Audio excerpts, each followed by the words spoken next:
Well, I appreciate it. I appreciate it. A lot of talk on the drive about what Hunter did, obviously what was done to end it. What about the play of the offensive line on that drive being indicative of what they've done, even with Jake out the first couple games?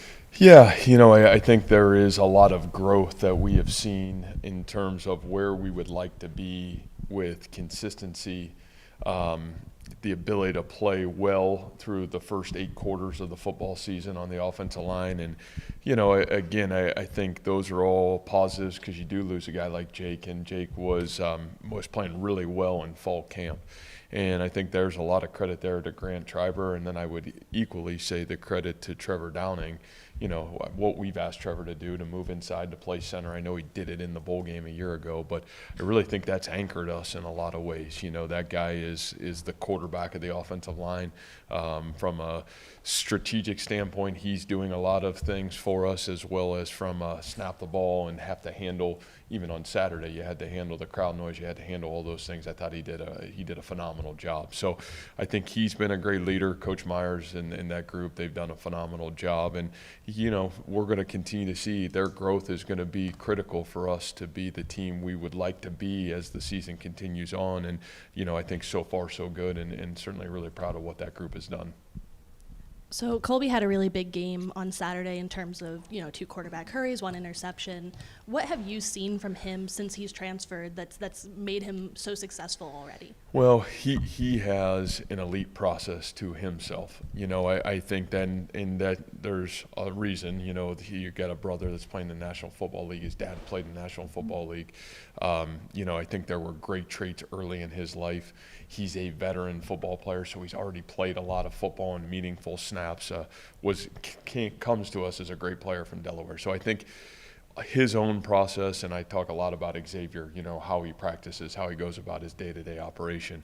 Colby's really the same way, and I think we saw that his winter workouts. He was a star in winter workouts, and then you saw spring practice and how he handled spring practice and fall camp. So to me, what you're seeing now is really what his own process has led him to be able to be. But what he did Saturday was fantastic. As good of a performance that we've seen in terms of what we asked him to do was not just play Sam linebacker. He was playing Mike. He was playing Will. He was playing Sam. At times he played defensive end. There were a lot of things we asked him to do throughout the football game, and that's a credit to him to be ready, but played a phenomenal football game for us.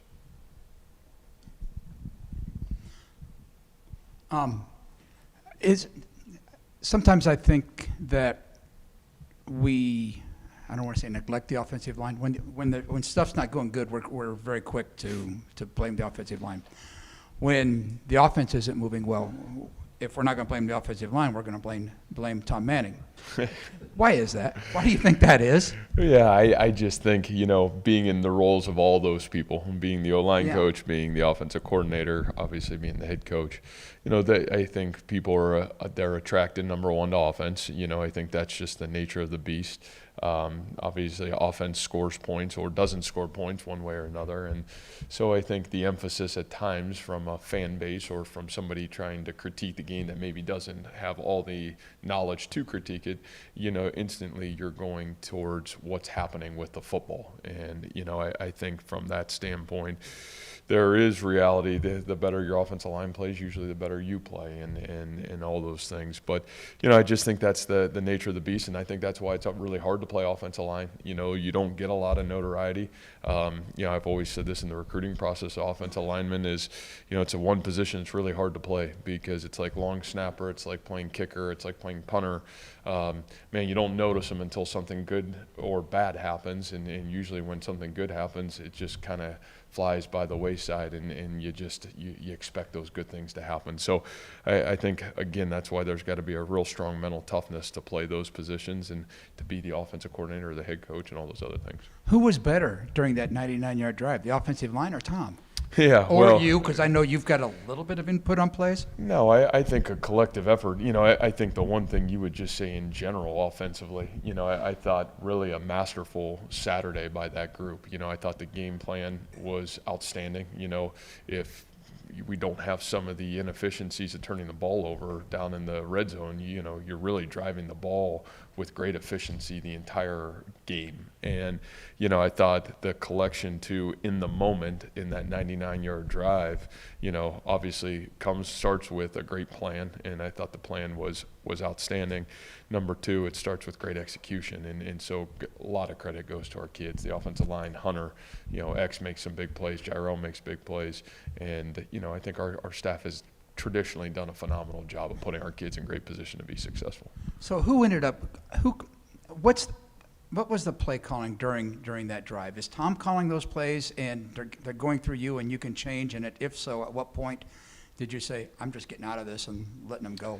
Yeah, Because you know, I everything's think going so well. you know, Tom has really done a phenomenal job, and you know, I think for the most part, man, he is putting us in the best position, you know, play in and play out for us to be successful. And so, you know, a lot of my work and continued work always happens, you know, throughout the week, you know, in really all phases of it, and try to help us kind of navigate how do you win the football game. And there's times in the game where I feel like, you know, there's some things that maybe I see or can interject that can be advantageous to the team. And, you know, I still like that part of being a head football coach. And you know, there is a chess match within the game. And, you know, how can I help guide that the best way for the team to be successful?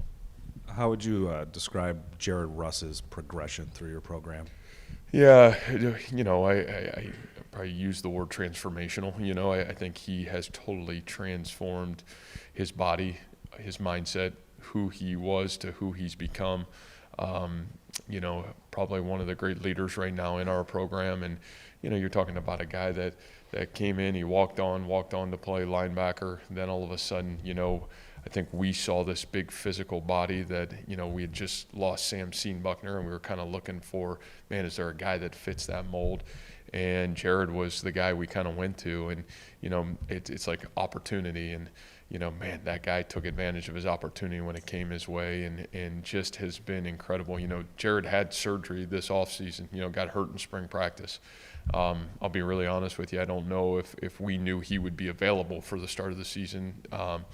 You know, and it was hard because of his senior year, you know, what it meant to him. And, man, for that guy, I think he played 45 plays on Saturday, as physical and violent as maybe anybody on the football field. And, you know, for that guy to do that, he's one of those guys that's transformed himself, but along the way, I think as a leader is transforming our football team. You know, he's the mainstay in that room right now, and I still think that group is evolving, you know, with Hanukkah and Dean. And, you know, he's kind of been the steady hand, and he's been a great leader. And so really proud of him, but it's been transformational for sure. What did you see on tape with the punt blocks? And given how much we've talked about special teams the last 2 or 3 years, yeah, is there well, a connection to that? you're disappointed a little bit because you'd say, man, we've been off to such a great start.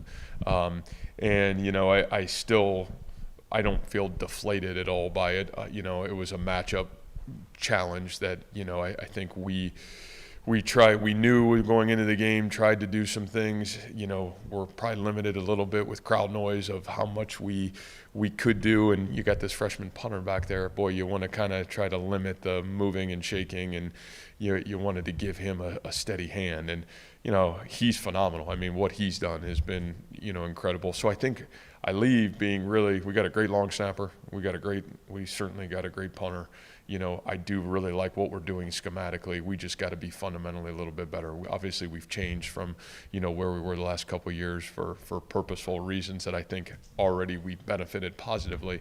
Obviously, you can't have the two situations that happen and have to have the ability both within the game to adjust. And I think we will continue to grow from it. So you hate that it happened. You're glad it didn't cost us the game, and you got to be humble enough to learn from it and grow from it, and continue to put some of our best players in great position to affect the game in a positive way. Coach, you've had 2 games to evaluate Anthony Johnson and his position change. What led you guys to use him in the way you did on Saturday, and what has that change kind of allowed you guys to do? Well, man, I mean, you know, I think very similar to the question on Jared Russ. You know, I mean, Anthony Johnson's game, what he's done in 2 football games, if you can just go back and watch him, physicality, elite tackles, the ability to play man-to-man coverage, the ability to do what I don't know if there's anybody playing as good as he is right now in terms of the collective whole on the defensive side of the football. And so I think the thought process was we felt really good about TJ Tampa. We felt really good about Miles Purchase. We felt really good about Darian Porter. And, obviously we had some growth opportunities at safety. We felt like even watching the video from a year ago, it was like, man, we want to be better and we need to be better at safety. And, I thought that the opportunity to put Ant back there was a huge opportunity for us to solve an area that we felt was maybe a little bit of a weakness a year ago. And, I think what's happened and what's transformed from it is it's allowed us to be totally different on defense, be a lot more multiple in things we've wanted to do. It's given us a guy that can cover, but, man, to be able to cover and tackle the way he tackles, it's really hard to find those guys. And so I think it's been a win-win for him to show what he has the ability to do at a really high level, but equally for us, it's allowed us to be a lot more multiple than we've been in the past. Hey, Matt, what does the upcoming status kind of look like for Bo? It looked like he got a little banged up late, maybe didn't play as much later in the game. Yeah, I think Bo was back with us on Sunday. I still think for Bo, man, just more got shaken up than it was any physical injury. And so I think we'll see where he's at, obviously, today. I think, again, there are a couple moments in that game that you're really proud as a head coach of some of the guys stepping up in the moment. And Mason Chambers stepped in and played phenomenal football. Really had a great football game. When Bo got dinged up, Mason got in the game, played outstanding. There was I think I talked a little bit last night about Kendall Jackson's. Man, he's in there for 3 plays, and the one play really changes the entire game. You talk about Aiden Bitter, what he did and his ability to get into the game when Darren Wilson goes down, and next thing you know, Dimitri Stanley's in, and now, man, Aiden's number gets called and stepped up and played big. And even Zach Ross, to start that drive, the 99-yard drive, it's 3rd and 2. We put Zach Ross in at guard, and it's his block that springs the play. So, we talk a lot about being ready for your moment, and I think the one thing you're seeing from our football team is there is more depth that we've had and guys ready to play than maybe we've ever had, and obviously we'll continue to need it because you'll have guys get dinged up in games and those things, and we're going to need depth, and we feel very confident about that part of our football team, at least currently. On the offensive side, how's X doing? Jalen Noel looked like he got popped pretty good too. Yeah, I think both of those guys are in a really good spot. Jalen was, back at practice on Sunday as well. I think feel very confident about where he's at. Xavier, I think more exhausted than anything else, and obviously a lot on his plate. So, but ready to rock and roll for sure. Was this game, as far as just the tough physical play on both sides, was that kind of reminiscent a little bit of Oklahoma State last year? And as maybe the situations are a little different this year, you don't go right back to another conference game right afterwards. But, I mean, it seemed that way to me. Yeah, I think you're talking. It was an extremely physical game, and I think with the brand of football we want to play, and obviously what our opponent plays is, when those things happen, you're going to come out of a game physically, worn, and yet that's college football, and I think that's the thing for us. I feel like we play that way week in and week out, and I think that's where that depth piece is critical. Playing a lot of people, having guys when guys are dinged up to be ready to play for us. But probably similar in some ways, except I thought we played a really good game against Oklahoma State last year, and I don't know if I feel like we played it to that level. On Saturday, physically and mentally, yes. Execution, detail, not so much. What's impressed you the most about Jairel's first 2 games as a starter? Yeah, I would say the relentlessness that he has run the football with. I knew he was a relentless player. Now, I kind of joked in the Sunday team meeting, he's a wing T running back, like this single wing offense that he's coming from, and now we're like putting him in space. He thinks he's got these moves. So like, hopefully if you're interviewing him, tell him to run north, quit going east and west. No, I just, Jairel is one of those guys that I feel like epitomizes our program, and man, he is a guy that has just pounded away at his craft and strained to be ready to help this team. The team means the world to him. He doesn't ever want to disappoint anybody, and he's going to do everything in his power to do what's best for the team to be successful. And so, I really think from his end of it, just the relentlessness that he has been able to affect the game, it's been a joy to watch, just not only the ball carrying, but the blocking, the catching the ball out of the backfield, the detail. And, obviously nobody was more disappointed in the stadium than obviously what happened on the 1 yard line. But for him to come back from that and play the way he did, I do think those are good lessons that we can carry forward from all regards. And real quick, we touched on it, but how is Remsburg looking for this week, and Cartevius and anyone else maybe? Yeah.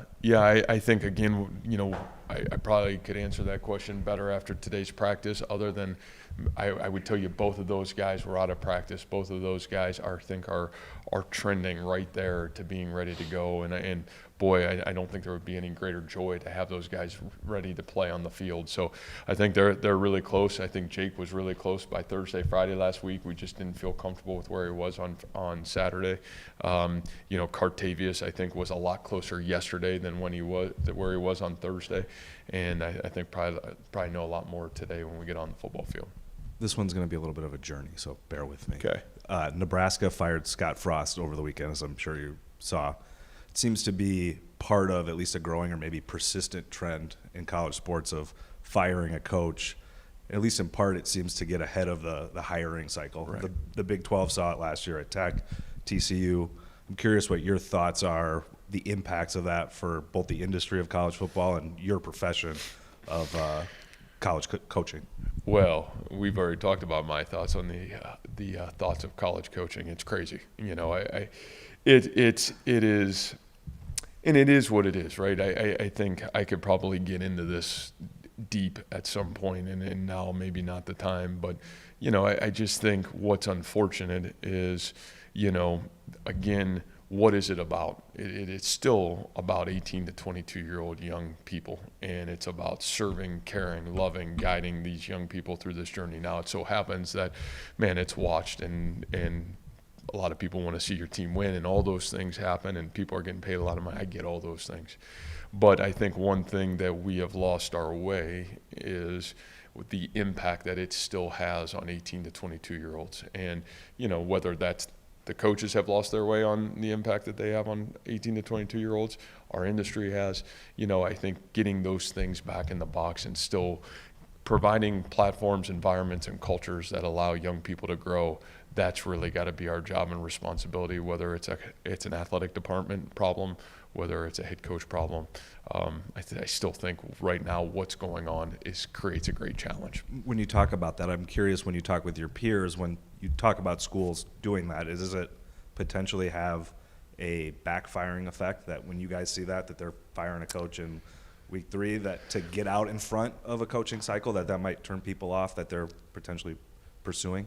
Yeah, I think those are things that, I'll be honest with you, I don't even pay attention to, or even haven't even thought about that.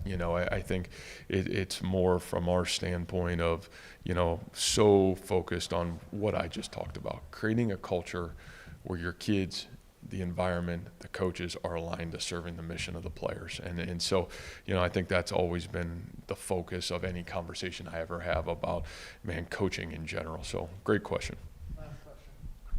In 2015, you're coming at this game from a different angle on Saturday. In 2015, you're at Toledo. You beat Arkansas, ranked Arkansas. What was it like for you guys in practice at Toledo the week before the Arkansas game? And, can you compare that to what Ohio is going through this week? Yeah, I think, I was really upset when I was at Toledo in 2015 because our first game, Randy, gets rained out, and I had to sit in a locker room until 1 o'clock in the morning before they finally canceled the game, so I was hot. So I wasn't real happy going into Arkansas week, if I can remember back to it, because, game 1 got canceled. All I would say is that conference, the Mid-American Conference, the tradition of that conference, you look at it from top to bottom, and then you talk about the teams like the Toledos of the world, the Ohio Universities of the world, the Miami of Ohio's, the Bowling Greens, those four especially, where they have traditionally just been phenomenal. And you talk about a place where Coach Solich was this legendary head football coach and probably was just this incredible mentor to so many of us young coaches at the time. I'll be really honest with you. I think a lot of people aspired to be him because of how he carried himself. And now you watch, man, he hands over the reins to Coach Alvin. This team believes, has played great football really early in the football season. And so I think you look forward to these opportunities because you get to measure yourself, where you are, where your growth is, and knowing that everything you're doing, you have the opportunity to compete in these environments, in these stages. It's awesome. And, their kids believe. I mean, boy, oh boy, you're talking about what I would say is one of the better Mid-American Conference teams I've seen over the last couple of years. Great quarterback, great skill players, really aggressive on the defensive side of the football. And what you'll see is a confident football team that's built to win and beat anybody, no matter what conference or where they're at. And that's college football. I think we saw it last weekend. Anybody can beat anybody, any given Saturday. Do you remind your players about Marshall and App State? Well, I think you look at this and, who are we to talk? Every game we played here has been right at the line. I don't think we think we're anybody else other than Iowa State, and it really continues to be about Iowa State for us. So thank you, guys. We've got